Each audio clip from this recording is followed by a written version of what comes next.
Hello, and welcome back to my channel. So in today's video, we're gonna be doing my #1 favorite drugstore product per category. So I'm gonna do a full face of my top pick in a release from every category, from primer to lips to eyebrows, everything.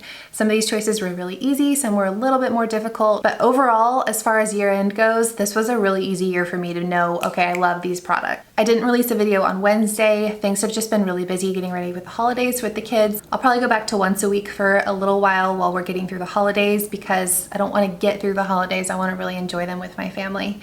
So I hope you guys understand. I want to make sure every video I release is incredible and well thought out, and I don't want to just put out content to put out content. So you can look forward to a really great video every single week. But with that, let's go ahead and get right into it. Starting with primer. This is a multi-use product, but I personally mostly use it as a primer, and it's the e.l.f. Halo Glow Liquid Filter. This is the product that broke the internet. I personally like to put it on the higher points of my face, kind of where I would put a highlighter. I just got it in my hair because it does have quite a sheen to it, and I don't want it to highlight my pores or my texture. But it really just adds this beautiful glowy finish wherever you apply it. As you can see, it just adds a little bit of coverage. If you have dry skin, this is beautiful to wear on its own. I'm actually gonna put some down here as well because it does add this gorgeous coverage, and I don't really have large pores down at the bottom of my face. But I like to avoid right here in my most porous area because this does have that reflect in it, that sheen that can kind of highlight that area. This is a beautiful product to wear on its own. I don't personally use this product every single day, but I can fully appreciate how beautiful it is. And as many beautiful primers as there were released this year, for me, this one just takes the cake. I think the fact that it is a spot-on dupe for one of the most viral products of the year, the fact that the ingredients are good, it sits on the skin so flattering, it just performs like a super high-end product and really truly does live up to the hype. So for a base kind of primer situation, this is my favorite of all of 2022. Next up for foundation, this shouldn't be a huge surprise, but it is the Sensitive Skin Serum Foundation by Neutrogena. This is my favorite foundation at the moment. I cannot say enough amazing things about this foundation. This is specifically formulated for sensitive skin, and I have sensitive acne-prone skin, so whenever I see that, I'm like, oh, it's like the angels are singing. It's non-comedogenic, it has no fragrance, dyes, parabens, alcohol, or sulfate, and it has provitamin B5. You wanna shake it really well before you apply it. I have the shade medium 1. I think I also have the shade medium 2. And it has just a dropper style applicator in a super, super thin consistency. Some people are very against this, but I like to just drop it right on my face. Make sure you shake it really well, but I like to just drop it right on my face and then blend it in with a brush. I'll start with about this amount of product and then blend and see if I need more. So it's this super thin, water-like consistency that feels so lightweight on the skin. Like, it doesn't feel like your typical foundation. It doesn't look like your typical foundation. It really looks like skin. I know the word dewy and luminous has been this buzzword for a while now, but this one is a true skin-like natural finish, which I personally prefer on my combination skin because if it starts out really dewy, it's gonna end up really shiny on me. But if it starts out really natural, it's gonna end up really dewy on me. After I press it in with the brush, I like to go over with a sponge, just pick up any excess product. I find that it's annoying that sponges can sometimes pick up product because it can waste product, but in a situation like this where I'm wanting it to pick up excess product, that actually comes in handy. It's just one of the most comfortable, natural looking foundations with ingredients that are not gonna trigger even sensitive skin. All right, next up for concealer. This was a really good year for concealer, so this was one of the tougher decisions I had to make. But when I really went down to, okay, what have I been reaching for the most? What do I feel like really stands out above the rest? You guys know I love the CoverGirl Simply Ageless concealer so much. When I thought about my absolute favorite, it has to be this Honest Fresh Flex concealer. The ingredients, the performance, the glass packaging on this, it just makes it stand out in my mind. This is on the pricier end of the drugstore, so that's the downside to it. My runner-up would be the CoverGirl Simply Ageless, but this one, just by the hair of its chitty chin chin, came out on top. I find you can be a little more heavy-handed with this because it blends so seamlessly. And I'm just taking that same sponge and blending it out. I love this sponge because you can see it creates that line right here. If you were trying to clean up eyeshadow or something, this is perfect. This is a solid medium to full coverage and it lasts all day. It feels really hydrating, but without sacrificing that coverage. I saw that this is now online at Target, so definitely wait for a coupon, but really, really worth it in my opinion. All right, next up it's called Liquid Contour, but it's really a liquid bronzer. The Milani Conceal and Perfect in the shade Ginger. For the longest time, the Revlon Skin Awaken in the shade Nutmeg was my go-to for like a cream liquid bronzer situation. But once this came out, the shade is just so perfect and it's slightly less pigmented than the Revlon one. I find that it gives more of that blown out bronzer look rather than more of like that contoured chisel look. So if you want more pigment, I'd still say the Revlon one is fantastic and great for that. But if you want more natural, more just like touched by the sun, I feel like this is the way to go because it does give that really diffused effect. And I like to just apply this wherever I would get some sun, focusing it on my cheekbones and then kind of around my hairline and a little bit around my nose. I'm using the same brush I use for foundation and I'm starting with my nose. And that really helps with the blown out effect because there's a little bit of foundation still on this brush. So it's really gonna melt in with the bronzer. You can see this just blends so easily and gives a really beautiful warm tone that doesn't look orange. Okay, next up for blush, the e.l.f. Luminous Putty Blush was a release this year and it just took their putty blushes to the next level. It gives them a beautiful sheen. You can almost substitute wearing a highlighter when you wear this blush because it gives your cheeks that beautiful shine. And again, I just like to stipple this on with a buffing brush. I think pretty much anything can be done with a buffing brush and start slowly and then just continue to build. I'm kind of taking it up into where I put that bronzer as well. And last up for liquids is the best liquid highlighter that launched this year in my opinion. It's the Flower Beauty Spotlight Liquid Highlighter, another Charlotte Tilbury Spot On dupe for the Charlotte Tilbury Liquid Highlight. This one is very, very comparable. I have the shade Opal. Like I've said in the past, the only caveat I will give with this is that you do need to move somewhat quickly because it does set down.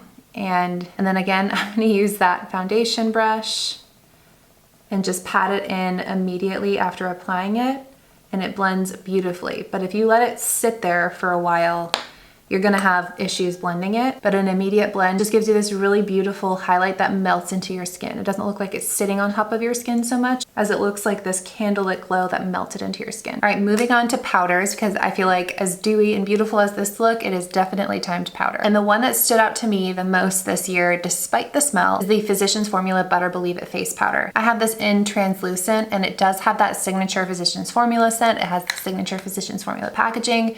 But it's worth it for how finely milled and beautiful this powder is, especially for underneath the eyes on a powder puff. It just makes a massive difference. You're just gonna wanna swirl it in your pan. These are the puffs I got off of Amazon.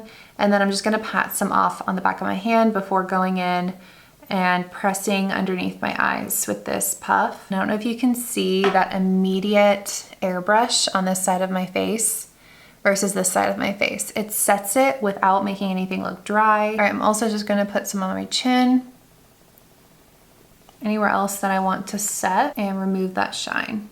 All right, I know we already did a liquid bronzer, but I could not make this video without including this powder bronzer. So we're gonna kind of cheat a little bit and have a powder and a liquid bronzer. And it's the L'Oreal Infallible Fresh Wear Bronzer.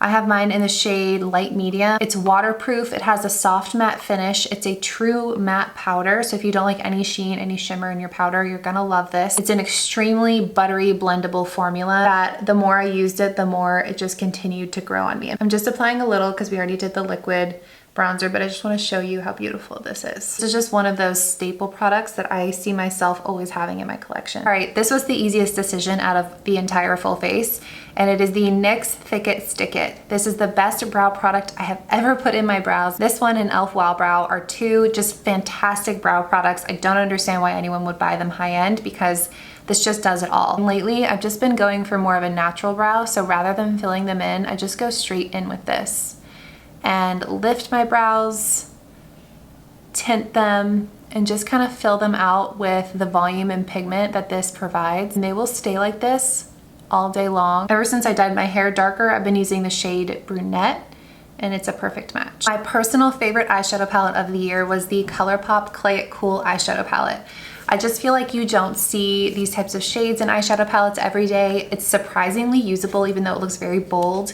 It reminds me a lot of the Patrick Ta High Dimension 2 palette, not a dupe, but a very similar alternative, and that palette I want to say is like $70. The mattes are super blendable, the shimmer is super pigmented, and I just love the way that these shades look on my eye color. So selfishly, this is like a perfect palette for me because the reds really bring out the green that I have in my brown eyes. So whenever I've been needing to get ready for an event or go out on date night, I've really been gravitating toward this palette because I can wear something really basic like this black top and really make my outfit pop with this eyeshadow. So I'm just taking a mix of these two lighter shades right here. This is a cream. And I'm starting out my crease with this and just kind of blowing it out a little bit on the outer corner. Next, I'm gonna go in with this color right here. This is a little bit deeper of like a brick color and start deepening the crease. And you can see how pigmented this color goes on, but then watch as I blend it, how it just effortlessly diffuses itself. It really does not take an expert to make these shadows work. And I love when eyeshadow palettes are really user-friendly. Okay, and then on my lid, I'm gonna use this shade right here. This is my favorite shade from the palette. It's called Mud Pot. And just use my finger to apply this all over. Look at that shade. I'm gonna take this same darker crease color and put this along my lower lash line. And then on my pinky, I'm gonna take this bright pop and put it in my inner corner. Next up is my favorite eyeliner of the year, and it's the L'Oreal Infallible Felt Tip Eyeliner. Now what I like about this is that the point on it is really, really small, but it's also really flexible. The wand is more flexible than like the Essence one, so I find it to be a good happy medium between a felt tip and more of like a very small paintbrush, like the Physicians Formula one. I also like that it has a little grip here, sort of like a pencil, and I find it really easy to control. It lasts all day without smudging, and it's super black. I'm just going to start kind of midway through my eye and do a small cat eye. Yeah, this just glides right on without me feeling like I need to tug or pull. All right, this mascara is not necessarily new this year, but it's new to me this year. And if you missed it, I did a whole tubing mascara showdown where I tried every tubing mascara I could find and I ranked the best ones. The two winners were Age Perfect Waterproof by L'Oreal, but that one is really hard to find. And the other one was this mascara. This is the Heemish No Budge mascara or Smudge Stop mascara, something like that. It just says Heemish on the packaging. You can find this on any websites that sell Korean beauty like Stylovana and Yes Style. You can also find it on Amazon. It's just sometimes priced a little bit higher. Fully coat my lashes. What I love about this is that it goes on really natural, but it's very, very buildable. And it's a true tubing mascara. So it comes off in tubes. It does not smudge. It does not flake at all during the day. So this is one of those, if you have hooded eyes, you're going to love because it will not give you that raccoon eye by the end of the day, no matter how oily your eyelids are. And then to remove it, you just use warm water and the tubes slide right off of your lashes. So go in with a nice thick coat, and then this will completely dry down. And once it does, you can add another coat and curl your lashes to get the most out of it. Moving on to lip liner. These are so underrated. These CoverGirl Simply Ageless lip liners. They have a longer applicator, like it's a line type of applicator, and these for me are really hit and miss. I didn't love the e.l.f. version of this, I didn't love the Flower Beauty version of this, but for some reason, the CoverGirl version of these larger lip liners really works if you're into overlining your lips a little bit better. I feel like this makes it look seamless. It just kind of creates a little bit of a buffer, especially right here in the Cupid's bow. If you can see, it just makes it really easy to line. Because the overline is also lining your true lip line, it just diffuses the overline. It makes it look a lot more natural. Like I said, it glides right on. Obviously, really friendly for more mature skin is the Simply Ageless line, but I think it would be great for all ages. All right, lipsticks was hard because I feel like there's been so many great lipstick releases, but when I had to choose the one formula I've been reaching for out of all of the different lipstick formulas I have the most, it is the L'Oreal Balm and Glow lipsticks. I have these in so many colors and I just reach for them every day. This is the one I've been using the most. This is the shade Pastel Exhalation. If you watched my dupe off with this versus the Dior Lip Glow, this one came out on top. I just much prefer the way that this looks and feels, even to a $40 lipstick. So this really does live up to the hype. This is the shade Pastel Exhalation and it's probably my most worn lip color. of the entire year. You can see it just gives your lips this beautiful sheen, but it's also a true lipstick. It's just a super luxurious feeling lipstick that had to make it into this video. And then last but not least, I don't really feel the need to layer anything over this lipstick because it's beautiful on its own, but I could not make this video without including this Milani lip oil. I love all of the different lip oils. I went with the raspberry one because it's less pigmented and I wanna kind of keep the shade of the lipstick that I just applied. But these Fruit Fetish lip oils are always in my purse. I'm always reapplying them when I'm not wearing any makeup. When I am wearing makeup, they feel like a luxury oil. There's a reason why they are so hard to find and always out of stock. Definitely a top release of 2022. Like if I had to rank top 5, this would be in my top 5. Even though that lipstick on its own had a beautiful shine, this oil just takes it to the next level in a different way than a gloss. It's almost more of a wet look than what you get with a gloss. But now that my mascara is totally dry, I'm just kind of pushing it up because it's actually really malleable, if that makes sense. Like it's really easy to move this mascara around once it dries and get your lashes to look more awake. So I'm just gonna give it a little curl. And you can see the lift that just gave both sides. All right, and that is everything. That's a full face of my #1 pick in every category of products that I have found, but mostly products that have been released in 2022. Thank you guys so much for watching this video, and I will see you in my next one.